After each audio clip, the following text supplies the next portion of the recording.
welcome to another edition of Dialogue coming to you live from Beijing. I'm Tian Wei. Shinzo Abe has formed his new cabinet composed of 19 members.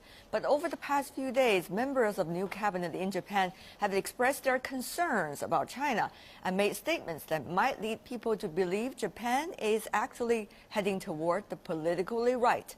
Japan is also reviving its defense budget as well as its peace constitution. What does this mean for Asia and China in particular? Let's take a look at this first.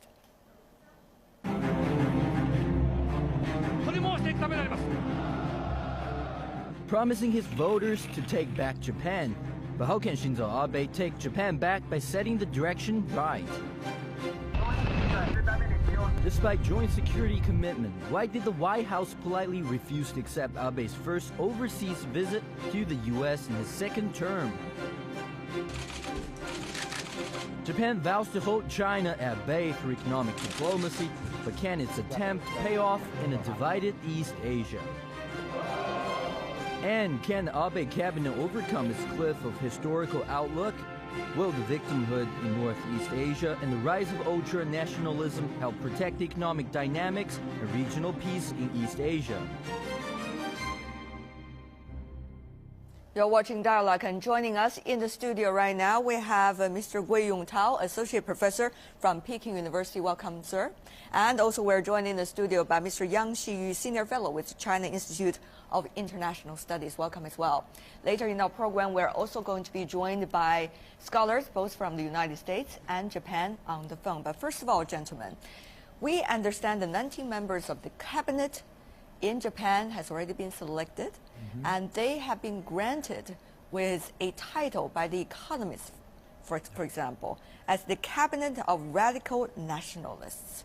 Do you think it is too extreme to name them that, or too early to name them that, or that is exactly the right title? Mr. Yang. Well, it's really a right title to describe the nature of political nature of the cabinet in Japan now, simply because most of the main members of the cabinet has a long time right traditional position, although there are a few moderate in the cabinet. Mr. Gui, with your Japanese knowledge, for years, do you agree with that title, or it is just too much? Well, if we look at the lineup of the members, many of them actually have for many years, been denying the Japan's wartime atrocities and other aggression crimes, and so basically we can call them either right-wing politicians or radical nationalists, and they may exert influences on various aspects of Japanese policy, including education, foreign policy, and other economic policies. So it is a concern for many other countries. But on the other hand, some in Japan would also argue that at the end of the election year, which was last year, every country, they say, in Northeast Asia with elections or political transitions going on have been embracing nationalism as well. So why are we saying, they would argue, that Japan is going to the right while the others are not being accused of anything? Well, there is major difference between the foreign policy and the security policies among the different countries in this region, because this cabinet, led by Prime Minister Shinzo Abe, has been very much clearly guided by a very narrowly defined view of national interests, and they even have a very clear position on how they will defend Japan's national identity, which they will trace to Japan's ancient past and even the emperor system. So this is fundamentally different from other countries, and we see this is a very nationalist cabinet. Mr. Yang, would you agree with that? Well, basically, Japan, the election in Japan has a very different background with the other nations. Actually, politically and economically, Japan is at a historical crossroad. Unfortunately, we have seen the right wing win the majority and the dominance, turning the whole nation politics turning to the right, led by the fundamentalist right wings. So that is the basic background produced a right-dominated cabinet. That is the issue. That is the problem, and that's the uncertainty concerned by its neighboring countries. Well, that is also true that one would see a political phenomenon during the election year. It's a chicken and egg thing. If the public sentiment is moving toward the right, the politicians tended to come up with both rhetorics and actions as well as practices to move toward the right, to please the right voters, and therefore get elected. Some would also argue, Mr. Gui, that the whole Japan, the Japanese people as a people, is moving to the right. Is it too much to say that at this moment? Or do you think the politicians just try to make up the desire of the people to moving to the right? Well, I don't think that the Japanese public or the whole Japan is turning to the right, because if you look at the election, many Japanese voters voted for the LDP not for its policy or ideology, but simply because they are so disappointed with the previous DPJ government. So if we look at other public opinion polls, we also find that people are much more concerned about economic and social problems. They have little interest over the ideologically nationalist political agenda, which has been proposed by Mr. Abe and his colleagues.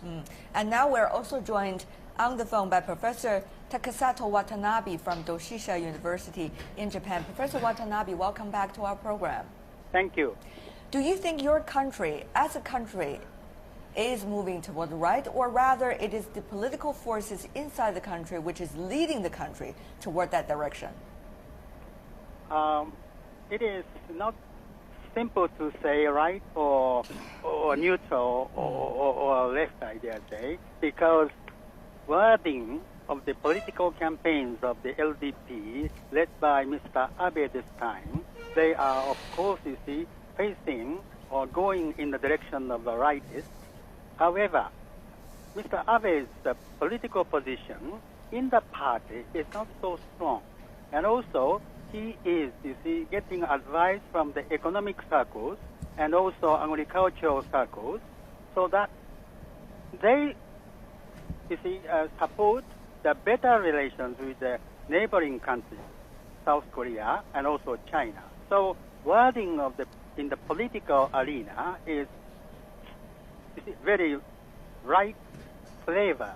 However, what he will do before the upper house election of this summer, he will continue very similar political agenda that the Democratic Party of Japan has been doing for the past 3 years, except some economic proposal. Right. Whether Japan is politically going to the right can be examined by a few parameters. One of them is whether there's going to be any revision of the peace constitution, which has been with Japan for decades. And we've been hearing suggestions from the Abe administration talking about the revision. First of all, creating a national military and also have Mr. Abe as the chief commander-in-chief. Meanwhile, there's also talk about the collective defense. The definition of that can be changed. So do you think from those perspectives, Mr. Abe, once in power, will be able to achieve these goals? He himself, his family is the former prime minister, and also some right extremists. In that sense, Mr. Abe himself has a sense of the right extremists. In addition, you see, one of the big part of the Japanese economic power is the defense building up industry. I mean the military industry, represented by Mitsubishi heavy industries like that. And they want to, you see, export military weapons to European countries and also Southeast Asian countries. In that sense, Abe must admit some, you see, concrete actions to refer to the change of the constitution. However, it is very difficult because of the relations with the coalition party of Komeito, whose political agenda is pacifist. Right. Maybe a revision of the peace constitution could be difficult, but another thing, what about rising the military budget in Japan? We've been hearing news talking about the rise of the military budget possibly for the year 2013. That's being considered by the current administration is likely to reach 4.8 trillion Japanese yen, 100 billion more than the original plan, which was proposed by the last administration. If that is done, do you think Japan would get an injection in its body toward building stronger military and therefore being a bigger threat as its neighbor would perceive? I can understand what you want to say. However, Mr. Abe's proposal or cabinet proposal to raise the national defense building up budget is not for the building up the military forces itself, but to spend a certain amount of money to this direction of the building up of the military budget for the industry. So that's the main stance of the Mr. Abe's cabinet is justice wording.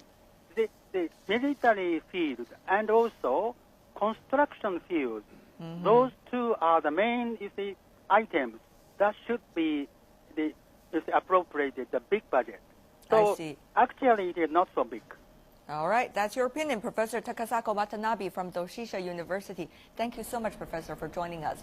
And now let's come back to our studio discussion with Gui Yongtao and Yang Xu sitting here in the studio. Are you concerned about the numbers that I just mentioned, the possible rise of the military budget in Japan? Is it going to be an injection to the desire and ego of the Japanese right-wing politicians? I prefer seeing the trend of the rising military budget and improving military capability of self-defense forces in Japan as a trend for the nation as a whole towards the so-called normal state trend. Nowadays, many Japanese right-wing politicians talking about the normal stage. But if we look at the situation, politically and economically, Japan has been a normal state, important state, normal state in the world arena. The only single abnormal situation to Japan is the military, retreated by the peaceful constitution. But now the question is very simple. All efforts made for revise the peaceful constitution from the legal status quo to the military status quo. So that is the core issue, and that's the core concerns we have. Well, China does have that concern. On the other hand, some of the Japanese scholars would argue, on the one hand, China as a big player inside the region has becoming ever stronger than before, not only economically but also militarily. Meanwhile, Japan has been one of the world's most powerful economies and needs to protect its ever-increasing international presence as well, just as China argues for herself. And therefore, why is it hard to understand Japan's ever-increasing military budget as being proposed? Why is it hard to understand that about Japan's ego of revise what itself described as peaceful constitution? Well, the question here is mainly about the political purpose of any military budget increase. Can you judge already for that? Well, at this point of time, it is very clear that the Japanese new prime minister has made it clear that no room for negotiation is allowed for the territorial disputes between China and Japan. And the option left with this prime minister is to, say, strengthen Japan's position on this issue with force. So people naturally will believe that this increased military budget will be aimed at China and probably North Korea as well. Recently, we hear the news about the Chinese ambassador to Japan has been called in by the Japanese side to voice the Japanese opposition against China's patrolling ship inside the regions near the Diaoyu Island. They say, of course, that is their territory, as they say, but China believe otherwise. With the territorial disputes continues in the new year, do you see a potential of a large-scale military confrontation being burning at this moment? Well, fundamentally, I'm not concerned about the possibility of large-scale military conflicts between the two countries on the disputed island. Simply because China is sincerely seeking for peaceful solution, and as well, Japan is far from ready for a war. So fundamentally, neither of the sides has a condition already towards the war. For China, has no intention. We have an intention for peaceful solution. But on the other hand, I do concerned about the possibility of war triggered by accident or incident in this area, especially by Japanese increased military interventions of Chinese activities that they, they're designed to serve for our national interests and guard our national interests there. Right. So that is the very dangerous situation there. Trade and economic ties, gentlemen, as you know, have been very useful tools to be the stabilizing factors for the region, particularly between China and Japan. However, during the last election year, certainly we've seen some different trends at this moment. Politics and potential strategic conflicts seem to play a major role in terms of defining the relations. But now we're coming back into a year in which major elections are not happening, except those that is going on with the Japanese Congress. Do you think, Professor Gui, that we are going to see rather a peaceful year and politicians are going to tone down their rhetoric? Or do you think this potential of further conflict is still there and possibly getting ever stronger? Well, there's much uncertainty, I have to say, ahead, because actually economic and trade will not be able to eradicate the political distrust and ideological bias between the two countries. Of course, both countries' leaders will be very much concerned about possible economic chaos created by political or military confrontation. So I would not say that the two sides will go into direct military conflict, but it is very possible that they will engage in some kind of arms race which will exacerbate the tension in this region. And of course, economy and trade, as a result of that, seem to in the long run have will the be possibility affected. of being Yes. suffering, because we've seen what's happening with the Japanese car manufacturers over the past few months. We're going to continue our discussion, gentlemen. Yeah. We have to do a break for now about the relations between China and Japan, and of course, and a very important international player, which is the United States. We'll be back after this. Welcome back. You're watching a live edition of Dialogue on CCTV News. Our topic today is the new cabinet in Japan and the foreign policies they are having in mind. With me in the studio, we have once again Mr. Yang Xiyu, who is the Senior Fellow with China Institute of International Studies, and also we have Mr. Gui Yongtao, Associate Professor with Peking University. Just now, Mr. Yang, I cut you short for the break, but would you like to analyze a bit about whether the economic and trade factors can still, in a way, drag the relations between China and Japan back to normal? As we've seen over the past few weeks, Japanese car manufacturers, which suffered over the past few months of their both output and also sales in China, are actually reviving again their own businesses. Do you think there's a chance of coming back to normal, or is it too early to say? Well, theoretically, economic factor is always playing fundamental role in a bilateral relation, either between China, Japan, or China with the other country else. But on this special case on Diaoyu Island, I'm afraid economic factor cannot demand enough power to restrict the political and military tensions lower enough to make under control. That's the problem. Simply because of the nationalist factors in both sides make the Diaoyu Island disputes so sensitive that the economic factor cannot contain everything out of control, from under control. Yeah. On the other hand, there's another player. It is not just about the economic trade ties between China and Japan. It's not just about the territorial disputes. It's not just about the potential strategic conflicts between the two countries. There's another player, which is the United States, coming in with the pivot to Asia strategy, which is also called rebalance. And that being argued by some scholars here in China as stimulating further possibility of conflict in the region. What do you think about the soul-searching that is going on also in Washington, the internal debate about the so-called rebalance to Asia, and whether do you think in the new year with the new State Department, that strategy is going to be the strongest one of the administration? Well, it remains to be seen. Actually, even in the United States, there is different opinions over the pivot rebalance strategy, and people would argue that the United States should have take a neutral stand in all these territorial disputes in East Asia. But what we have seen in the past 1 year is that very clearly the United States has appeared to be standing against China, which of course exacerbated the situation.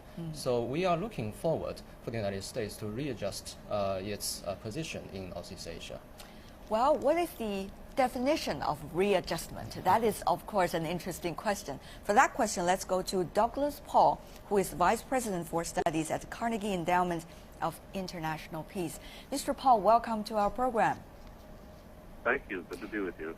Good to have you. We understand that the White House has not necessarily accepted the call from the Japanese new cabinet of visiting the United States, but rather postponed that visit for 2 more months. Do you think there's a message that the Obama administration, the new one, is sending to Tokyo?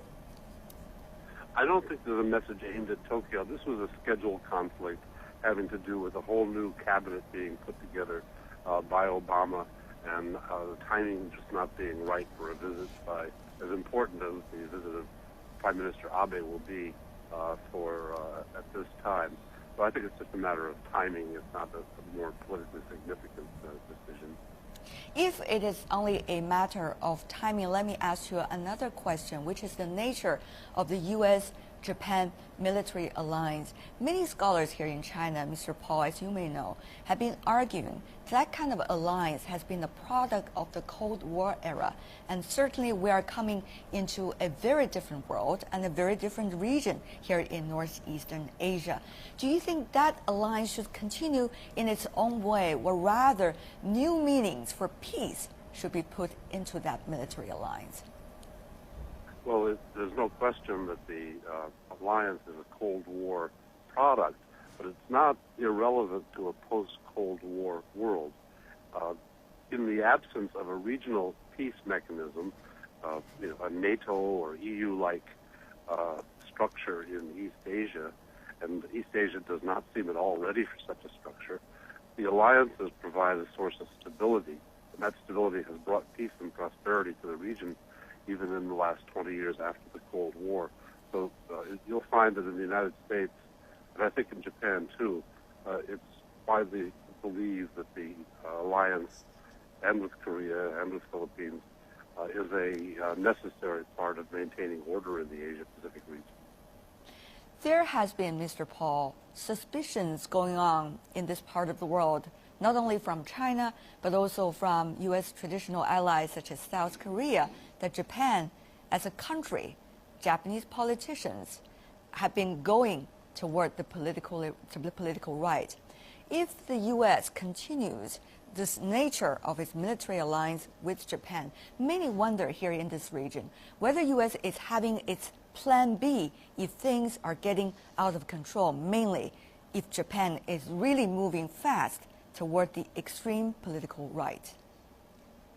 Well, this is a case where people in Asia and the United States are perhaps looking through different ends of the telescope. In the United States, we see Chinese behavior toward Japan and the interaction between Japan and China as raising the voices of the right in Japanese politics, not the alliance, not the rebalancing to Asia as the source of this rightward move. We would wonder why China will continue the kind of behavior it shows toward Japan when it's obviously moving Japan further and further right. Mm-hmm.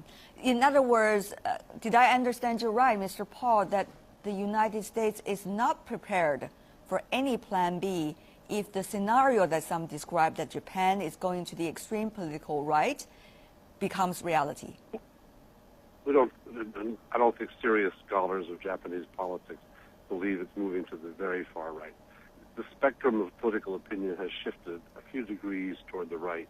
But this is in a country which is overwhelmingly pacifist, which learned the lessons of World War II, has reduced its defense budget to well below 1% of GDP, which maintains a very minimal self-defense capability and no power projection capability. So we just don't see this discussion of rightism as relevant to a post-World War II age. It seems to reflect too much thinking about the 1930s and not about the 2010s. Douglas Paul, Vice President for Studies at the Carnegie Endowment for International Peace. Thank you, sir, for joining us. Now let's come back for our studio discussion for the final few questions. Your response to Mr. Paul's suspicion that China is getting ever stronger, putting too much pressure on Japan, and therefore that pushed Japan's nationalism on its rise. Well, I think he observed this situation from a totally different angle, simply saying allied with Japan to look at China. So his view, frankly, I'm afraid his view or his observation is not objective. And his view, his observation based on Japanese angle. So that is the wrong position. Getting the larger background, U.S. now regard the situation, regard the issue between Japan and China, not in the third-party position, but position allied with Japan. So that is the problem. So ironically, their position is on the sovereignty disputes on Diaoyu Island, they take no position. But because of their allied position with Japan, in fact, in many cases, U.S. take a wrong position, allied position with Japan. Well, before we go, very briefly from you, Mr. Gui, do you think, though, the territorial disputes going on in this region, not only between that of Japan and China, but also Japan, South Korea, Japan, Russia, would take away all our attention from the ever more important things, for example, nuclear issues on the Korean Peninsula and many other that should be guiding the agenda of this region? Well, I don't think so. Actually, if you look at the United States and China's view, North Korea's nuclear project is still the priority of the security policy in this region, not necessarily Diaoyu Islands between China and Japan. There's so much development going on in this region. I'm sure, gentlemen, we're going to have many future editions about the latest developments and latest debates going on the issues here in this part of the world. Thank you so much for joining us. Wei Yongtao, Yang Xiyu, thank you. And thank you for watching. I'm Tian Wei in Beijing. Bye for now.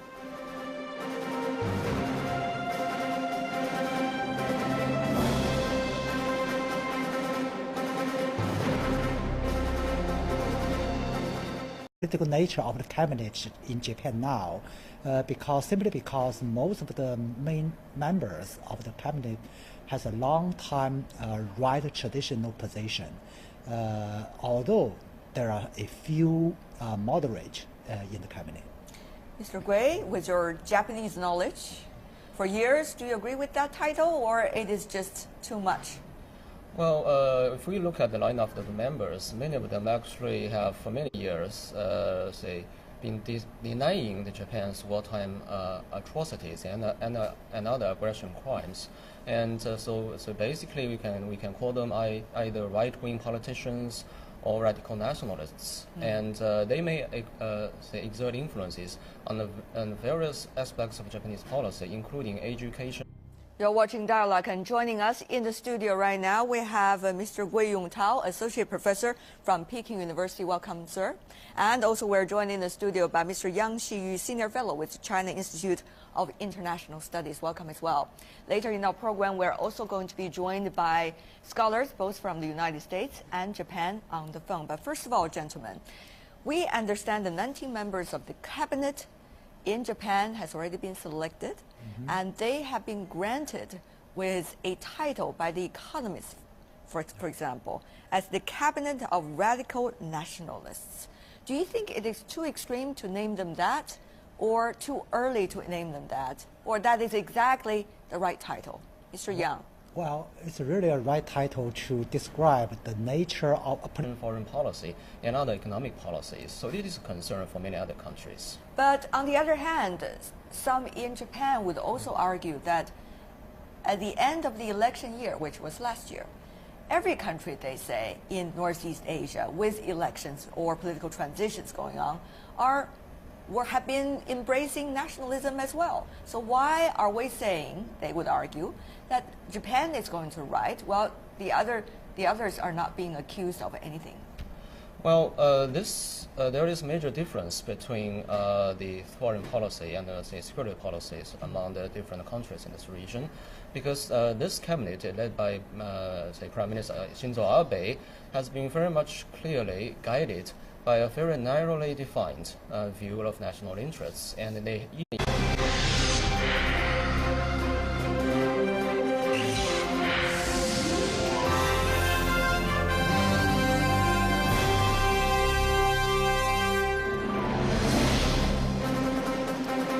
Welcome to another edition of Dialogue, coming to you live from Beijing. I'm Tian Wei. Shinzo Abe has formed his new cabinet composed of 19 members. But over the past few days, members of the new cabinet in Japan have expressed their concerns about China and made statements that might lead people to believe Japan is actually heading toward the politically right. Japan is also reviving its defense budget as well as its peace constitution. What does this mean for Asia and China in particular? Let's take a look at this first.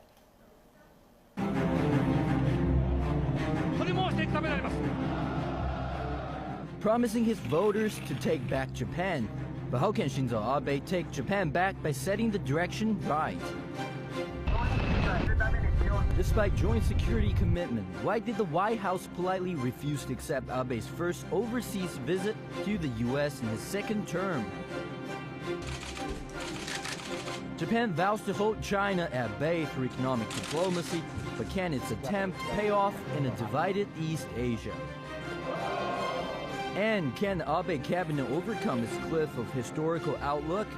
Will the victimhood in Northeast Asia and the rise of ultra-nationalism help protect economic dynamics and regional peace in East Asia?